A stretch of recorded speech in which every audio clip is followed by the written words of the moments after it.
जी हाथ जोड़े गौरान मेरी वंदना।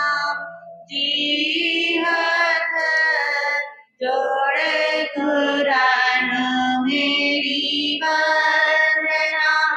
एक बार वंदना हजार बार वंदना। लाख बार वंदना करो पूरी बार वंदना। जी हाथ जोड़े गुरानो मेरी वंदना। अहिंसा के अवतार परम पिता परमात्मा प्रभु महावीर स्वामी को भाववंदन। आत्मज्ञानी सदगुरुदेव युग प्रधान आचार्य सम्राट पूज्य श्री शिव मुनि जी महाराज साहब, उत्तर भारतीय परिवर्तनी श्रमणी सूर्या डॉक्टर गुरानी श्री सरिता जी महाराज साहब, सरल आत्मा सरल मना सदगुरु वरिया श्री अजय कुमारी जी महाराज साहब, श्रमणी गौरव प्रज्ञा ज्योति प्रवचन प्रभाविका डॉक्टर गुरानी श्री शिवाजी महाराज साहब की पावन पवित्र चरण कमलों में कोटि कोटि वंदन नमन। आज की प्रातःकालीन प्रवचन सभा में आप सबका हार्दिक स्वागत है, हार्दिक अभिनंदन है। गुरु कृपा से आपके समक्ष हम सबके आराध्य हमारे प्रथम तीर्थंकर प्रभु आदिनाथ भगवान जीवन के किन किन पड़ावों से होकर गुजरे, किन किन परिस्थितियों को उन्होंने पार किया, किस प्रकार उनकी आत्मा ने सम्यक रतन को प्राप्त किया, किस प्रकार मनुष्य को धर्म की शरण मिली और प्रभु ऋषभदेव का इस तीसरे आरे के जब अंतिम भाग चल रहा था उस समय नाभि राजा के घर माता मरु देवी की कुक्षी से क्या होता है, जन्म होता है। कल आपने सुना था कि किस प्रकार इस संसार के अंदर प्रभु ने पहली बार विवाह परंपरा का शुरुआत की थी। इससे पहले कोई विवाह परंपरा नहीं होती थी। प्रभु ने आगे आने वाले समय को देखते हुए अपने से भिन्न परंपरा में, अपने से भिन्न गोत्र में विवाह परंपरा का भी सूत्रपात किया था। प्रभु की चलाई हुई परंपरा, प्रभु की दूरदृष्टता आज भी हमारे समक्ष है। तो इस युग में प्रथम विवाह के सूत्र में बंधने वाले हमारे प्रभु ऋषभदेव थे। उनका विवाह दो राजकुमारियों के साथ हुआ। एक का नाम सुमंगला और एक का नाम सुनंदा। सुमंगला वो जिनका उनके साथ युगल रूप में ही क्या हुआ था, जन्म हुआ था। और सुनंदा वो कि जिसके साथ उसका जन्म हुआ था उसकी भी मृत्यु हो गई और उसके पालन करता माता पिता की भी मृत्यु हो गई। तो लोगों ने उसको कुल करों के समक्ष रख दिया कि अब आप इनको संभालो। तो नाभि राजा ने उस सुनंदा बालिका को क्या दिया था, संरक्षण दिया था और कहा था कि आगे आने वाले समय में मेरे पुत्र के साथ इसका विवाह होगा। अब धीरे धीरे समय आगे बढ़ता गया। अब वो भी समय आता है कि सुमंगला और सुनंदा से संतान होने वाली है। सुमंगला जो कि 49 युगलों की माता बनती है और सुनंदा जिनके बाहुबली और सुंदरी जी का क्या होता है, जन्म होता है। और आगे आने वाले समय के अंदर कल मैंने बताया था कि बाहुबली का विवाह होता है ब्रह्मी जी से और भरत जी का विवाह होता है सुंदरी जी से। तो इस प्रकार प्रभु ऋषभ देव के 98 पुत्र और 2 क्या थी, पुत्रियां थी। तो इस प्रकार प्रभु ऋषभ देव अपने बच्चों का पालन भी बहुत अच्छे से करने लगे। अब धीरे धीरे कहते हैं समय की विकृतियां इतनी बढ़ने लगी कि पहले मैंने आपको बताया था कि लोग जरा सा किसी को कह दिया मत करो, ऐसा नहीं करना, धिक्कार है तुम्हें, तुमने ऐसा क्यों कर दिया, इसी बात से वो क्या हो जाते थे, डर जाते थे। पर अब समय ऐसा बढ़ता गया कि धीरे धीरे लोगों के मन के अंदर से डर खत्म होने लगे, लोग कुकृतियां ज्यादा करने लगे, नीतियों का भंग करने लगे। तो जो ऋषभ थे वो अपने पिता नाभि राजा के पास जाते हैं और कहते हैं, देखो इस तरह तो सभी लोग स्वच्छंद प्रवृत्ति के हो जाएंगे, सब अपने मनोरूप चलेंगे, कोई किसी से डरेगा नहीं, कोई किसी की आज्ञा नहीं मानेगा, तो समाज के अंदर बहुत सारी क्या आ जाएगी, विकृतियां आ जाएगी। तो अपने समाज को एकत्रित करने के लिए किसी एक व्यक्ति को आप क्या बनाओ, राजा बनाओ, ताकि राजा बनाने के बाद पूरी नगरी भी क्या हो चुके, सुव्यवस्थित हो चुके, लोग उससे क्या करें, डरे, लोग उल्टे काम नहीं करे। तो नाभी राजा कहते, अरे मैं किसको राजा बनाऊं, मेरे लिए तो तू ही क्या है, राजा है। अब नाभी राजा ने, जो उससे पहले कोई राजा की परंपरा नहीं होती थी, क्या चलते थे, कुलकर की परंपरा चलती थी। तो नाभी राजा ने सबसे पहले अपने पुत्र ऋषभ देव को क्या बना दिया, राजा बना दिया। राजा बनने के बाद घोषणा कर दी और पूरे निवासी बड़े क्या हो गए, खुश हो गए कि अरे हमारा ऋषभ देव क्या बन गया, हमारा राजा बन गया। अब राजा बनता है, ये किसी का कोई फंक्शन होता है, अब उनके घर में भी एक राजा बना है तो उनको क्या करना है, सेलिब्रेट करना है, फंक्शन करना है। अब सभी युगलिक अपनी अपनी बुद्धि के अनुसार, सामर्थ्य के अनुसार सोचने लगे कि हम क्या करें, कैसे अपने राजा का वेलकम करें। तो उधर कहते हैं ये सूचना देवलोक में भी जाती है कि ऋषभ देव क्या बन गए हैं, राजा बन गए हैं। अब उनका राज्याभिषेक होना है। तो कहते हैं उस समय देवलोक से देवता आते हैं और हमारे प्रथम तीर्थंकर का जो प्रथम क्या बनने वाले हैं, राजा बन गए हैं, उनका क्या करते हैं, राज्याभिषेक करते हैं, उनको सिंहासन पर बिठाते हैं और पूरे नगर को दुल्हन की तरह सजाते हैं कि अब इस जगह के राजा कौन है, ऋषभ देव राजा हैं। तो इस प्रकार इस अवसर्पणी काल के प्रथम राजा कौन हुए, ऋषभ देव भगवान हुए। अब ऋषभ देव भगवान राजा हो गए। अब राजा का कर्तव्य क्या था, वो किस लिए राजा बने थे, कि नगरी क्या रहे, सुरक्षित रहे, नगरी के अंदर नियम पालन रहे, सब लोग अपने आचार संहिता का क्या करें, पालन करें। क्योंकि धीरे धीरे करके जो नियम थे वो क्या होते जा रहे थे, टूटते जा रहे थे। अब राज्याभिषेक होने के बाद देवताओं ने कहा अब आप क्या हैं, राजा हैं, तो आप हमें आज्ञा दो, हम क्या करें आपकी सेवा में। तो ऋषभ देव राजा कहते हैं कि मेरी सबसे पहली आज्ञा यही है कि मेरे समस्त नगर वासियों के लिए, मेरी प्रजा के लिए एक सुंदर क्या बनाओ, 12 योजन लंबी और 9 योजन चौड़ी सुंदर क्या बनाओ, एक नगरी का क्या कर दो, निर्माण कर दो। ताकि एक नगरी बन जाती है तो नगरी की क्या होती है, चारों तरफ से एक सुरक्षा हो जाती है कि मेरे नगर निवासी सुरक्षित रह सके, कोई जानवर, कोई जंगली चीज हमारे नगर के अंदर प्रवेश ना कर सके। तो इतिहास के अंदर सबसे पहली नगरी देवताओं ने ऋषभ देव राजा के कहने से क्या करी, बनाई। और उनकी तो कहने की देर थी और 2 मिनट में अलकापुरी जैसी सुंदर दिव्य नगरी क्या हो गई, बस गई। और नगरी बनने के बाद देवताओं ने कहा कि इस नगरी का नाम हम रखेंगे विनीता नगरी। क्या नाम रखा, विनीता नगरी। और देवताओं ने उस नगरी के अक्षय कोष को क्या कर दिया, भर दिया। इतनी मजबूत वो नगरी बनाई, इतनी मजबूत उसकी दीवारें थी कि कोई भी उसके ऊपर हमला नहीं कर सकता था, कोई भी उस नगरी को युद्ध से हरा नहीं सकता था। अजय के रूप में वो क्या बनाई, नगरी बनाई कि कोई भी उस नगरी के ऊपर हमला ना कर सके। इसलिए उस नगरी का नाम रखा गया अयोध्या नगरी, कि कोई भी किसी भी प्रकार के युद्ध का इस नगरी के ऊपर क्या ना हो, असर ना हो, तो इसलिए वो विनीता नाम तो क्या हो गया, लोप हो गया, कुछ कम हो गया, सिर्फ शास्त्रों में पढ़ने में रह गया। पर आम बोलचाल की भाषा में किस कौन सी नगरी के नाम से प्रभु फेमस हुए, अयोध्या नगरी। अयोध्या नगरी जिसे आज हम सब श्री राम जी की जन्मभूमि मानते।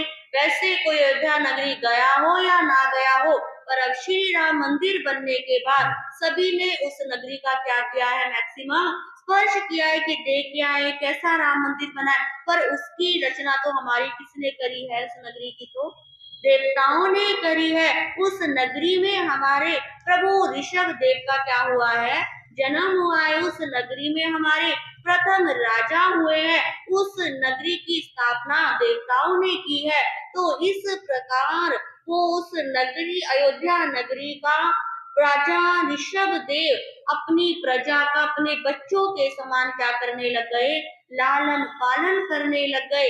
और उन्होंने आदेश दिया, और कहते हैं उनका आदेश नहीं, उनका संदेश ही लोगों के लिए क्या रहता था, काफी रहता था। वो किसी बात को कहते थे और लोग फटाफट क्या कर लेते थे, मान लेते थे। पर प्रभु ऋषभ देव ने आगे आने वाले समय को देखते हुए देखा कि अभी ही लोगों के अंदर इतनी विकृतियां आ गई हैं। पहले 3 नीतियां बनी और इन लोग इन तीनों नीति का क्या करने लगे, उल्लंघन करने लगे। तो उन्होंने एक नीति बनाई कि जो नीतियों का उल्लंघन करेगा उसको दंड दिया जाएगा, कि तुमको ये काम कर दिया, तुम्हारी ये क्या है, पनिशमेंट है। फिर उसके ऊपर कहा कि दंड देने से भी कोई नहीं मानेगा तो उसकी दंड की अवधि को क्या कर दिया जाएगा, बढ़ा दिया जाएगा, कि 10 दिन तक ये काम नहीं करना, 15 दिन तक ये नहीं करना। फिर तीसरी नीति अपनाई कि जो बहुत बड़ा दंड करेगा उसे क्या, जेल की सजा क्या करी जाएगी, सुनाई जाएगी, कि उसे जेल में क्या कर दिया जाएगा, बंद कर दिया जाएगा। तो इस प्रकार लोगों को डराने के लिए, लोगों के अंदर जो बुरी बातें थी उसको वो उजागर ना हो, वो वहीं पर खत्म हो जाए, उसके लिए प्रभु ने दंड नीति भी क्या करी, अपनाई। अब देखिए आज का समय, क्या किसी को किसी से डर लगता है? पहले के समय में स्कूल के अंदर टीचर्स के एक, हमने होमवर्क नहीं किया या हम लेट हो गए, हमने ड्रेस पूरी नहीं पहनी, तो टीचर से क्या करते थे, डरते थे कि उनकी क्या पड़ेगी, मार पड़ेगी। और आज के समय में टीचरों को डर रहता है कि कहीं हमने बच्चों को मार दिया और हमारी जॉब पर खतरा ना आ जाए। तो ये समय का ही प्रभाव है कि व्यक्तियों के, बच्चों के अंदर से डर क्या होता जा रहा है, खत्म होता जा रहा है। इसलिए वो आज गलत दिशा की तरफ क्या हो रहे हैं, बढ़ रहे हैं। तो इस प्रकार प्रभु ऋषभ देव ने पहली बार राज्य व्यवस्था को संयोजित किया। उन्होंने कुछ लोगों की संख्या बनाई कि ये लोग सैनिक के रूप में कार्य करेंगे, ये लोग सुरक्षा के रूप में कार्य करेंगे, ये लोग एक दूसरे की रक्षा के रूप में क्या करेंगे, कार्य करेंगे। जो हमारे 4 वर्ण चलते हैं, क्षत्रिय, वैश्य, ब्राह्मण और शूद्र, तो ये सब व्यवस्था भगवान ऋषभ देव ने बनाई हुई है। आज तो क्या देते हैं कि कोई भी काम कोई भी कर लो, क्या नहीं पड़ता, फर्क नहीं पड़ता। पर भगवान ने व्यक्तियों की जातियां बांटी कि जिस व्यक्ति के अंदर बहादुरता है वो क्षत्रिय है, क्षत्रिय का काम क्या होता है, सुरक्षा करना होता है। और दूसरे हुए क्षत्रिय, वैश्य, वैश्य यानी कि जो व्यापार करेंगे, जो क्या है, बनिए हैं, उनको क्या कहा गया, वैश्य कहा गया। और ब्राह्मण उन्हें कहा गया कि जिनकी पढ़ने और पढ़ाने में क्या है, रुचि है। और शूद्र उसे कहा गया कि जो इन तीनों की क्या करेंगे, सेवा करेंगे। तो भगवान ने लोगों की ये 4 क्या करी, अलग अलग जातियां बांटी कि ये क्षत्रिय है, ये वैश्य है, ये ब्राह्मण है और ये क्या है, शूद्र है। तो बहुत समय तक ये क्या चलती रही परंपरा, और आज भी क्या हो रही है, चल रही है। अब कोई क्षत्रिय झाड़ू तो नहीं लगाता दिखेगा, या कोई जमादार आपको हाई पोस्ट पर तो नहीं दिखेगा। अब कोई, पहले तो पंडित का काम पंडित ही करते थे, आज के समय में पंडित वाली व्यवस्था और वैश्य वाली व्यवस्था क्या हो गई है, थोड़ी सी मिक्स हो गई है कि पंडित भी व्यापार कर रहे हैं और उनको भी जीवन चलाने के लिए करना है, और बहुत सारे बनिए भी क्या कर रहे हैं, पढ़ाई कर रहे हैं। पढ़ाई की व्यवस्था तो हर तरफ ही चल रही है। तो इस प्रकार भगवान ऋषभ देव ने 4 जाति में लोगों को क्या करा, बांटा। अब धीरे धीरे करके समय वो आ गया कि लोगों को अपना जीवन चलाने के लिए खाने की क्या आवश्यकता महसूस हुई। जो पहला आरा था, उस आरे के अंदर जो अरहर की दाल होती है वो कितनी क्या होती है, पतली सी होती है, बारीक जब कच्ची होती है। वो एक अरहर की दाल का दाना खाते थे और 3 दिन तक भूख ही नहीं लगती थी। एक दाना खा लिया और 3 दिन तक क्या नहीं लगी, भूख ही नहीं लगी। फिर दूसरा आरा आया और जो बेर होता है, बेर आजकल तो क्या सीजन है, अब बेर चल रहे हैं, बेर एक बेर खा लिया और 3 दिन तक फिर क्या रही, भूख ही नहीं लगी। फिर तीसरा आरा आया, एक आंवला होता है, जो हरा आंवला होता है साबुत, एक आंवले जितना भोजन खा लिया और 3 दिन तक क्या नहीं लगी, भूख ही नहीं लगी। तो व्यक्ति की आहार संज्ञा क्या थी, इतनी कम थी। क्या आज के समय में इतने कम से गुजारा हो सकता है? सुबह खा के दोपहर 1 बजे तक भूख ना लगे, पेट में चूहे ना कूदे, हम क्या बनाएं क्या खिलाएं? तो ये क्या हो रही है, इतनी भूख वृत्ति बढ़ गई है। पहले के समय में आपने तो अच्छे से देखा होगा कि रसोइयों के अंदर क्या लग जाता था, ताला, है ना, कुंडी सी होती थी, ऊपर टांग देते थे, ताला लग जाता था कि अब किसी को खाना नहीं मिलेगा। और आज के समय में घरों में किचन भी क्या है, क्या किचन में गेट है किसी के, किसी के किचन में गेट नहीं है। और उसी प्रकार जैसे किचन में गेट नहीं है, ऐसे इंसान के पेट में भी क्या नहीं है, गेट नहीं। जब भूख लगे, जितनी मर्जी भूख लगे, तब क्या कर ले, खा ले। और ऑनलाइन में कोविड के बाद तो लोगों को और खुला छोड़े, मम्मी नहीं मना रहे, घर में खाना पसंद नहीं आया, बुक करा और मंगाया और अपना क्या भर लिया, पेट भर लिया। तो इस प्रकार ये आहार संज्ञा आज क्या हो रही है, बहुत ज्यादा बढ़ रही है। तो जब तीसरा आरा चल रहा था कि आंवले जितनी भूख लोगों को क्या करने लग गई, लगने लग गई, तो धीरे धीरे भूख क्या होती गई, बढ़ती गई। अब भूख जैसे जैसे बढ़ रही है, अब कल्प वृक्ष भी क्या हो गए हैं, खत्म हो गए। अब लोगों को भूख लगने लग गई। अब आज का समय तो नहीं, मोबाइल भी नहीं, जोमेटो स्विगी भी नहीं कि बुक करे और क्या कर ले, मंगवा ले। अब उस समय लोग बड़े क्या हो रहे हैं, इधर उधर घूम रहे हैं, परेशान हो रहे हैं, भूख लग रही है, पर खाने के लिए क्या नहीं है, अन्न नहीं है। यदि अन्न कैसे उनको मिलेगा, कैसे वो अन्न से क्या करेंगे, तृप्ति करेंगे। जो आज हमारे सामने भोजन है, जो पका पकाया भोजन मिलता है, ये भी कहीं हमारे प्रथम तीर्थंकर ऋषभ देव की क्या है, देन है। इन्होंने कैसे मानव को अन्न को बनाना, अन्न को पकाना और फिर खिलाना सिखाया। तो किस किस पड़ावों से मनुष्य उस समय गुजरे थे और कैसे प्रभु ऋषभ देव ने अन्न की परंपरा को शुरू करा, मानव को अन्न खाना सिखाया, ये आप आएंगे और आपको सुनने से पता लगेगा। इन्हीं शब्दों के साथ मैं अपने विषय को विराम देती हूँ। बोलिए ऋषभ देव भगवान की जय, भगवान महावीर स्वामी की, संसार के सभी महापुरुषों की, श्री जैन धर्म की जय। तो आप सब आ रहे हैं, आप सबको बहुत बहुत धन्यवाद। जो अपनी अपनी सर्दियों का मोह छोड़कर, रजाइयों का मोह छोड़कर यहाँ तक पहुंचे, तो आप सबको विशेष विशेष धन्यवाद। इसी के साथ कल बसंत पंचमी का क्या है, पावन सुपावन दिन है। बसंत पंचमी जिसको माँ सरस्वती से जोड़ा जाता है, कि माँ सरस्वती की कल के दिन एक स्पेशल आराधना की जाती है। देखो, बुद्धि की आवश्यकता, ज्ञान की आवश्यकता, चाहे व्यक्ति किसी भी उम्र का हो, हर किसी को क्या है, आवश्यकता है। यदि आप सोचो हम तो बूढ़े हो गए, क्या बिना बुद्धि के आप काम कर सकते हो?